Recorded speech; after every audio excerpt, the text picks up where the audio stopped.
Now, in order to become a manifester, someone who was able to attract and place into their lives what they place their attention on, there are certain,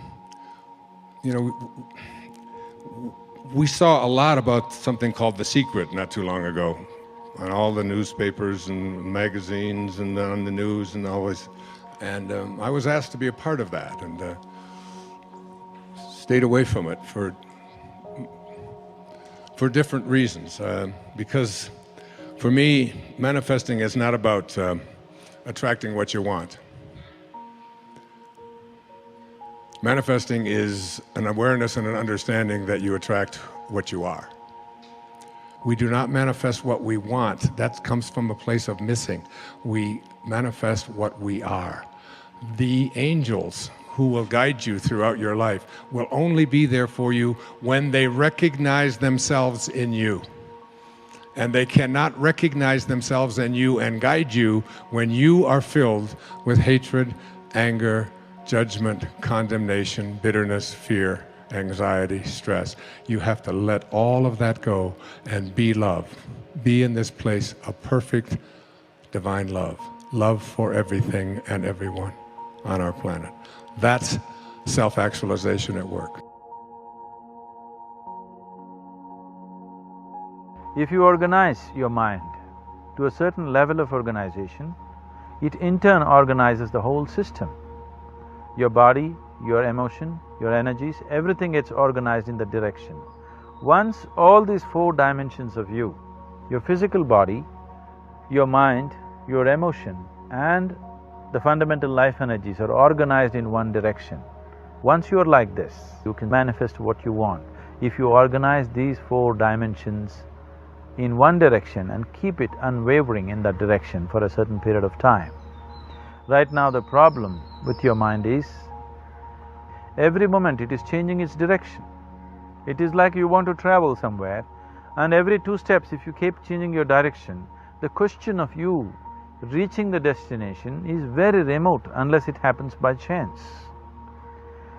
So, organizing our minds and in turn organizing the whole system and these four basic dimensions of who you are right now in one direction, if you do this, anything that you wish will happen. So organizing our minds fundamentally means moving from a compulsive state of activity to a conscious state of activity. You might have heard of people for whom they asked for something and beyond all expectations it came true for them. Generally this happens to people who are in faith. Now, let's say you want to build a house. If you start thinking, oh, I want to build a house. To build a house I need 50 lakhs, but I have only 50 rupees in my pocket.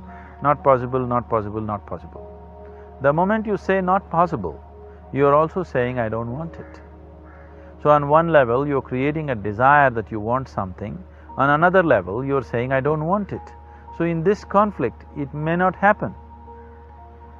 Someone who has some faith in a god or in a temple or whatever, who is simple-minded. Faith works only for those people who are simple-minded.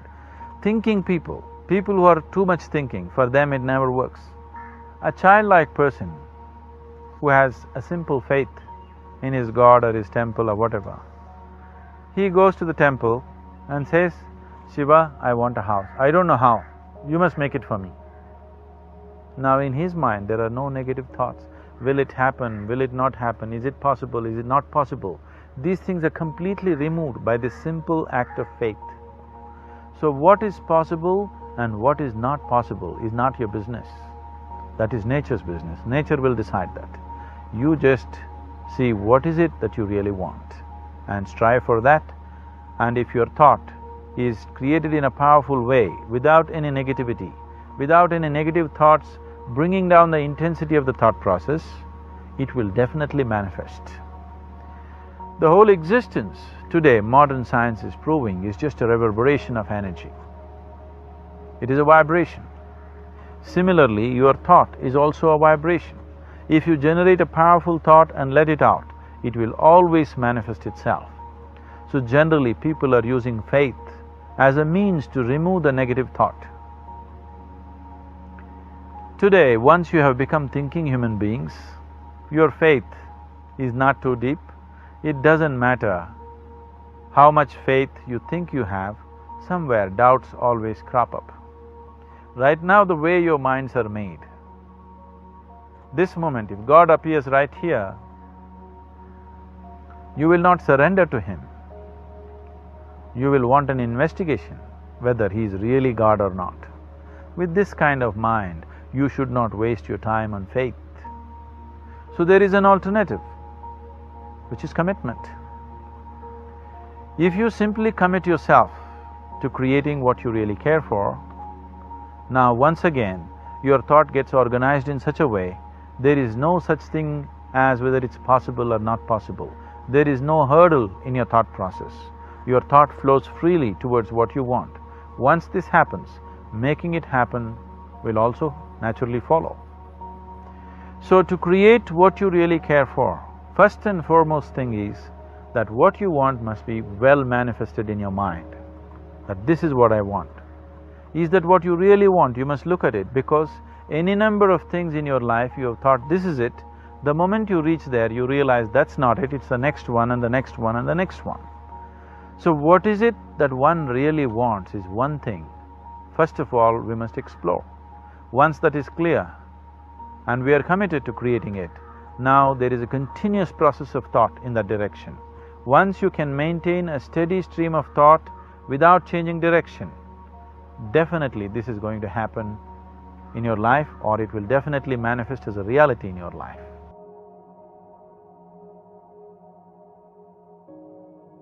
Takes guts, you gotta dig down deep to gut it out, keep on going, again and again and again, until you make it happen, because you know that it's possible.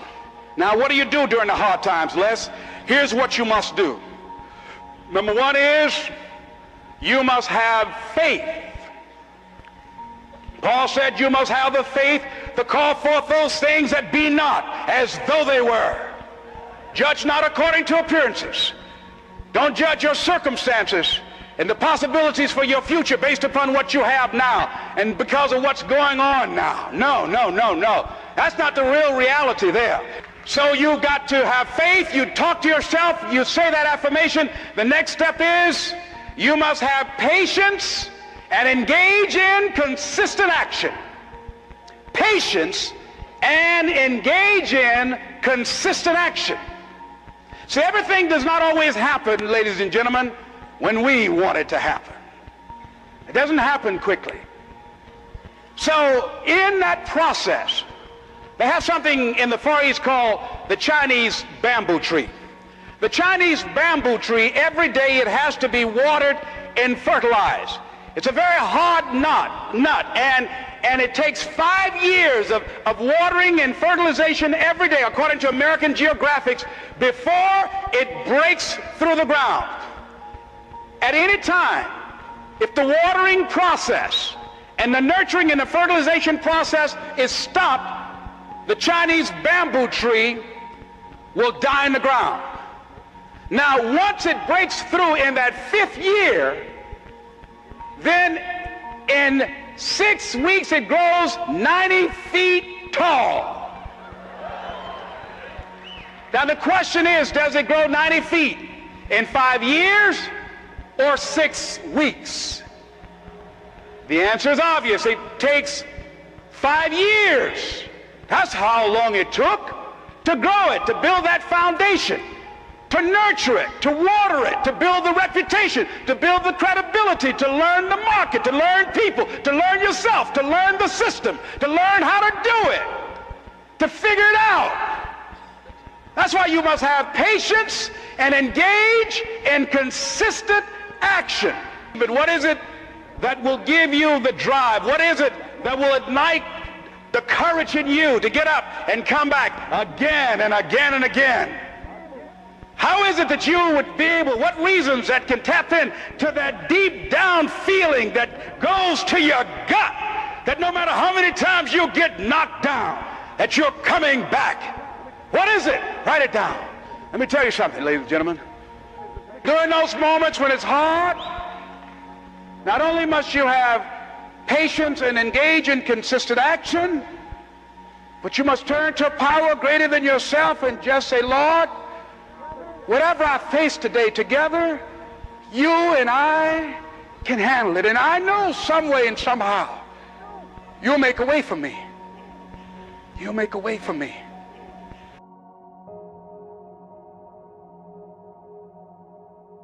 Well, I think if we keep quantum physics and the understanding very simple for the layperson, that our observation has a direct effect on our world, I think if we keep it very simple, then people can get about the business of beginning to practice the skill of observation. See, the subatomic world responds to our observation, but the average person loses their attention span every 6 to 10 seconds per minute. So that doesn't leave a lot of room for our attention span. So how could the very large respond to someone who doesn't have the ability to even focus and concentrate? Maybe we're just poor observers. Maybe we haven't mastered the skill of observation, and maybe it is a skill. And maybe we're so addicted to the external world and so addicted to the stimulus and response to the external world that the brain is beginning to work out of response instead of out of creation. Some people come because they want more money. Some people want a new job, a new opportunity, a new career, a new relationship. Some people want the mystical. The people come for all kinds of reasons. To me, I don't care. What I care about is that they latch on to a vision and they learn how to create. Whatever drives them to that elegant moment where they're so present and so passionate about what they want, and they have a clear intention, a clear vision, a coherent brain, and they have an elevated emotion combined with it, that they create heart coherence. And now they're broadcasting a whole new energy into the field. And whatever we broadcast into the field is our experiment with destiny. So you're not separate from the energy of your future, you're connected to it. But the moment you get in traffic and you start getting angry, you get on the line at the bank and you start getting impatient, or you're sitting in a staff meeting and you start judging a coworker, you just disconnected from the energy of the future, and now you're back to the energy of your past, and you've done nothing wrong.